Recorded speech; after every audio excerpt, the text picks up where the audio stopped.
Corey Anderson replied to Joe Rogan, who claimed that fighters outside the UFC are wasting their careers.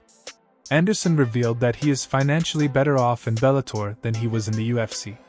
He mentioned that even his debut fight in Bellator paid him 10 times more than what he earned in the UFC. Here is what he said. "Now y'all know I love my guy Joe. But as someone who spent 7 years in the UFC and left the organization, fans seeing me fight wasn't enough to pay bills or even begin to set my family up for a future. My wife and I both had to have jobs to keep afloat in between fights until my first fight in Bellator.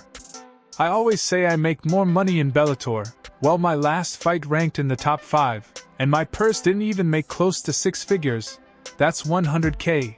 After 7 years, 15 fights, 13 top 15 opponents, and being ranked in the top 10 within my first year. My debut fight in UFC I made $16K. Hell, even to go be on Joe Rogan podcast, I had scrambled to find someone to cover for me at work to go.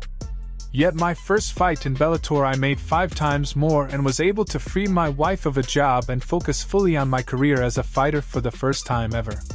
So what good is it to have a fan base when I still have to work every day to afford life? Compared to having fewer fans, financial freedom, and set your family up for life after fighting? So if you want fans and stardom, yes, you have a better chance in the UFC. But if you want to make money, test the field and go where the money is. Fame doesn't pay bills, money does."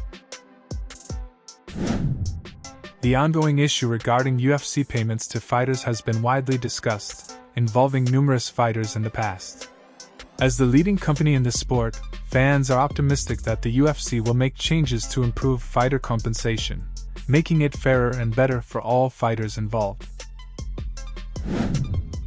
Aljamain Sterling doubts Sean O'Malley's popularity after receiving an underwhelming paycheck from their fight.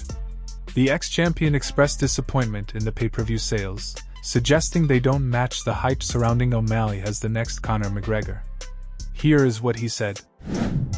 "I got the pay-per-view numbers and I'm just like, these are the numbers that this guy was trying to say he's this big pay-per-view star. When I saw the numbers, I literally said, if I had any idea this is what the numbers would have been, if I could have predicted that this is what it would have been, my ass would have waited and taken my vacation then. I rolled the dice. I trusted that the bag was going to be this blow-me-away kind of thing, bigger than all the other ones. It wasn't.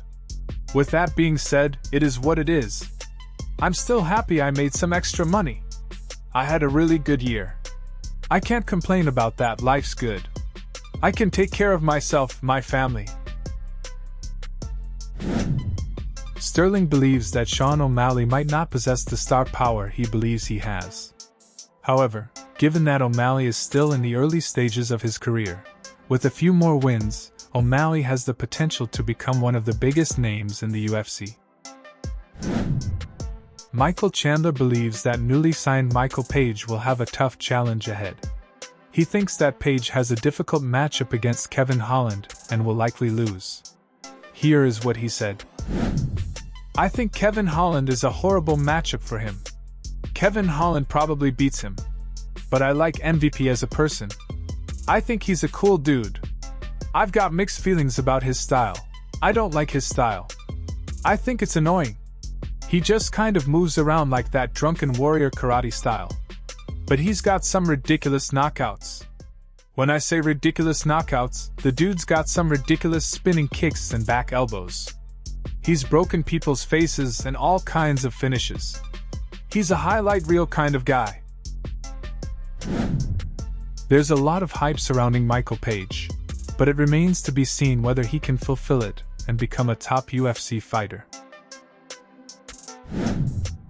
After the Twitter debate between Islam Makhachev and Sean O'Malley, Umar Nurmagomedov also got involved.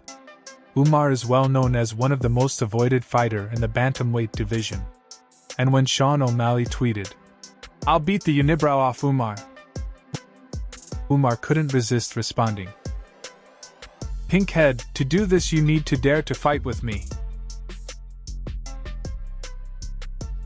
Umar is scheduled to fight Corey Sandhagen next, although the date hasn't been confirmed yet. If Umar secures a victory, he'll likely be one step away from facing O'Malley for the title. Thanks for watching. If you're a fan of MMA, be sure to hit the subscribe button and turn on notifications, so you never miss an update. Also leave a comment below with your thoughts on today's news. Keep supporting the sport, and we'll see you in the next one.